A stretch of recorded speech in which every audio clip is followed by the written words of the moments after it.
Back with another UFC fight reaction. Abu Dhabi, Magomed Ankalaev versus Bogdan Guskov. Ankalaev gets the stoppage in round 5. Now, I'm going to start with the main event. That was, through round 1, 2, 3, that was a snooze fest. That was just like almost like a sparring session where Ankalaev was just kickboxing Bogdan Guskov into an absolute boring death. He looked very good out of the southpaw stance, throwing some good side kicks, throwing some just good leg kicks, good jabs, just lulling you into a very Ankalaev boring performance as he does. But Bogdan Guskov looked really off it. He didn't throw much. He was very conservative. He almost looked scared of Ankalaev, and Ankalaev just outworked him out and then just beat him by pure activity and pure just walking forward. But it just wasn't exciting whatsoever. I don't want to spend too much time on it, but and then in round 4, Ankalaev just takes him down, controls him. Bogdan Guskov's tired, just controls him, does what Ank does, and then round 5 just gets the stoppage, gets the finish through absolute nasty ground and pound. Ankalaev, good performance, but for this light heavyweight division, we need Yuri versus Costa to save it, because Carlos Ulberg isn't going to be back until middle of 2027. So we need something to save this division, because I was looking through the rankings. There is nothing you can do. The only fighter I really do enjoy out of this light heavyweight division at the minute is Khalil Rountree, and I don't think it's came out to see what actually happened with Khalil and why he got pulled out of the card, but I hope he's okay. I hope he's nothing serious, too injured. I hope it's nothing mental, but I want to see Khalil back in there in the mix soon. But with this whole light heavyweight division, it's a bit of a mess. Let me move on to Erceg versus Temirov. Temirov getting the knockout in round 1. That man, is he the most powerful flyweight on the planet right now? It's like Francis Ngannou if he was a flyweight. He has so much power. He has such a wee stocky build. He's completely shredded, jacked. But my God, I thought Erceg's game plan was questionable, to say the least. I thought he would have grappled a lot more, and Temirov just came out with spinning back kicks, and then he just started brawling with him, lands that big right hand, lands that shot, puts Erceg's lights completely out. I thought Erceg's path to victory would have been stay behind the jab and grapple, and he just didn't do it, and he just got caught, just got completely flatlined. I actually had predicted Erceg to win the fight just by keeping it long, keeping it technical, and just grappling, but Temirov just came forward with too much pressure. Then we move on to Chanko versus I'm not even going to try and pronounce that name, but what a beautiful performance by Chanko. Those elbows were just absolutely disgusting.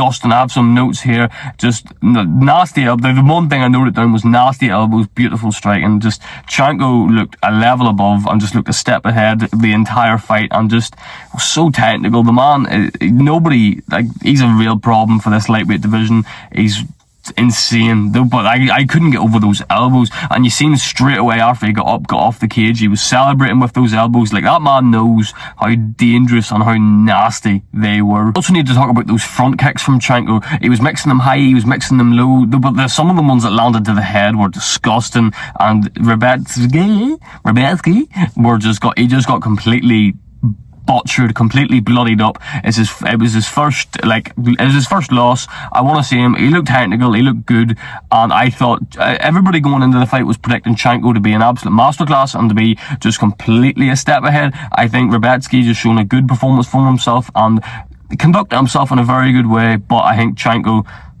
I want to see a step up in competition. That was a beautiful performance. Let me move on to Tyrell Fortune versus Kuniev. Kuniev is a problem in this division. Kuniev by a round 3 finish. Tyrell Fortune's lack of output in this fight was going to hurt him, and it shown. I don't know if he came into the fight with a rib injury, but he certainly got it injured during the fight, just through some stepping knees, through some body shots. Kuniev's boxing and pressure is an absolute, it's such a problem. He's a real problem for this heavyweight division. He came forward just with dirty boxing. Those step-in knees were absolutely disgusting, timed to perfection, just completely draining the life out of Fortune and just outworking him completely. And some of the elbows Kuniev was landing, some of the straight punches down the pipe as well. That was a massacre, and I didn't expect it to be as one-sided as it was. I expected it to be a very boring, very slow fight, but Kuniev just turned the slow cooker on and just burnt Fortune alive. Also, who predicted Kuniev to land an amazing spinning back kick at the end of round 1? That was fucking nasty. But like, the way I could describe that Kuniev performance, he just bullied him. He just completely bullied him, completely outworked him. I want to say Kuniev, give him a top 5 heavyweight fighter.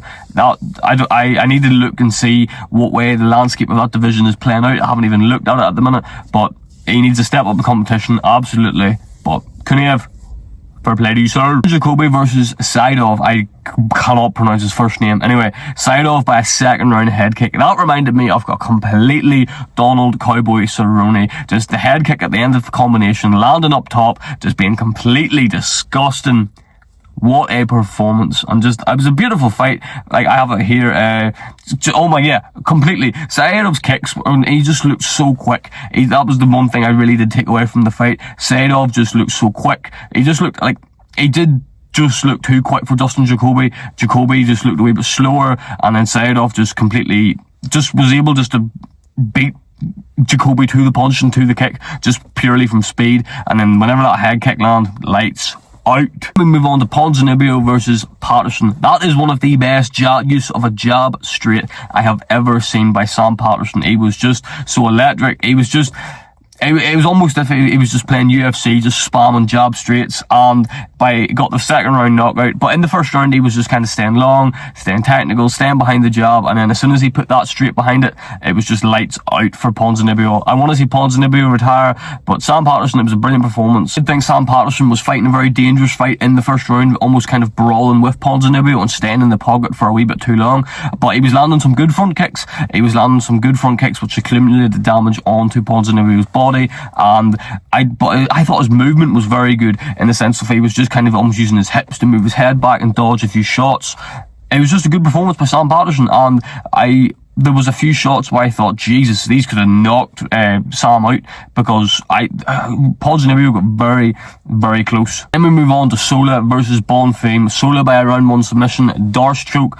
Bonfim just completely hunting for the takedown, completely holding Sola against the cage. Sola landing some nasty ground and pound, some elbows, and he made a good switch up, because I think he landed maybe 1 or 2 to the back of the head, and then as soon as he done it, he started using the hammer fists and landing to the side of the head, and then that accumulated some nasty damage. Eventually ends up on top, some nasty ground and pound. Bonfim presents the neck, and he just submits that Darce choke beautifully. Good performance by Axel Sola. Just a nice tidy finish. We had Ankalaev versus Davis. I actually missed the other fight on the card, but we have Ankalaev, who is a Khabib regen. Khabib by decision. Just his pressure and his takedowns was just far too much for Mike Davis. Even whenever they were separated, if they ever got a chance whenever they left the clinch, Ankalaev was just straight back on him, straight back level changing, straight back with the takedowns. There was very, very little striking done, but even in the striking, because there was so much threat of the takedown, it was easier for him to land the shots up top. Very similar to the way where Khabib was threatening Conor McGregor with the takedown, and then was able to land that big overhand. It was just the exact same. Mike Davis is the better striker on paper, but just Ankalaev was able just to land on the feet because of that massive threat and massive worry. But it's just a lot of control time, and I want to see Ankalaev start to try and do a bit more damage. I thought in round 1, it was just a pure blanket wrestler. In round 2 and round 3, it was good to see him to start to try and do a bit more damage with the ground and pound, and not just hold Mike Davis there. Overall, I thought it was a very, very decent card. There was some good performances, some bad performances, some good fights, some bad fights. From a UFC fight night, you're going to get that. So that has been my breakdown for UFC Abu Dhabi, Ankalaev versus Guskov.